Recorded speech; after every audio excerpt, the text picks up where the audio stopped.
And so the question is, how do you differentiate the utility of behavioral/psychotherapeutic treatments for conditions like depression versus medical treatments? First thing I would say is, don't underestimate the utility of medical interventions. Depression is a catastrophe. It carries with it a very high suicide rate, and it also levels people out, and it's really hard on their families, and it's physiologically extraordinarily damaging. If you're in a depressive state and it's severe, you can try an antidepressant. You'll know in a month if it works. If it works, well, maybe it'll help you get your life together. We could say, well, maybe you're depressed because your life isn't very well together. Could be. Sometimes people are depressed, their life is just, it isn't fine, because no one's life is fine. Everyone's life is a tragedy. But sometimes people have their lives in order as much as you could expect anyone to have. They have friends, they have an intimate relationship, they have a career that they like, they're qualified, industrious people, working hard on what they're doing, and really playing a minimum number of games with themselves, and they're terribly depressed. Antidepressants, sometimes that will just fix it.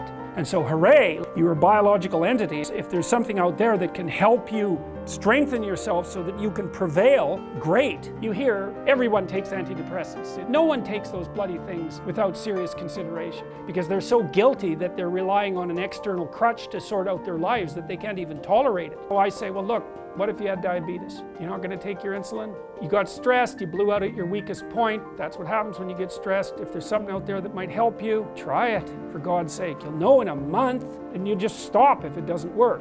Now, having said that, you want to do a multidimensional analysis. Do you have any friends? Do you have an intimate relationship, or are you pursuing one? Do you have a reasonable career? Are you as educated as you are intelligent? Do you have something useful to do with your time outside of work? Do you have a drug or alcohol problem? Are there other behavioral issues like sleep dysregulation and lack of eating that are contributing to the pathology? You want to differentiate all of that, and wherever you can make a behavioral intervention, so much the better. But sometimes dealing with people whose lives are so wrecked that they don't even know where to start. Try this, man, maybe you won't cut your throat in the next month. Medical interventions, anything. If you're sick, you do what is necessary to get better, and you leave your pride behind. Don't lie. Because what you're hoping is that your nervous system is sufficiently healthy and well programmed so that what it reads out to you is reliable. And if you pathologize your psyche through sins of omission or outright deception, you're going to warp that internal structure, and it's not going to read out properly to you.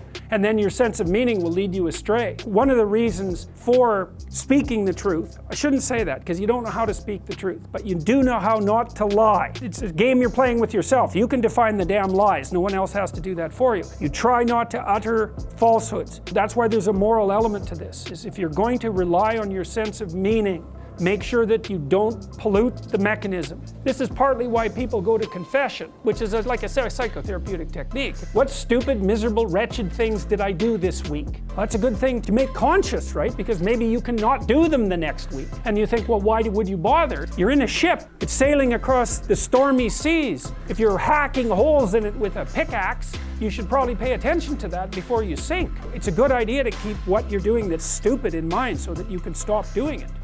All right then, see you next Wednesday.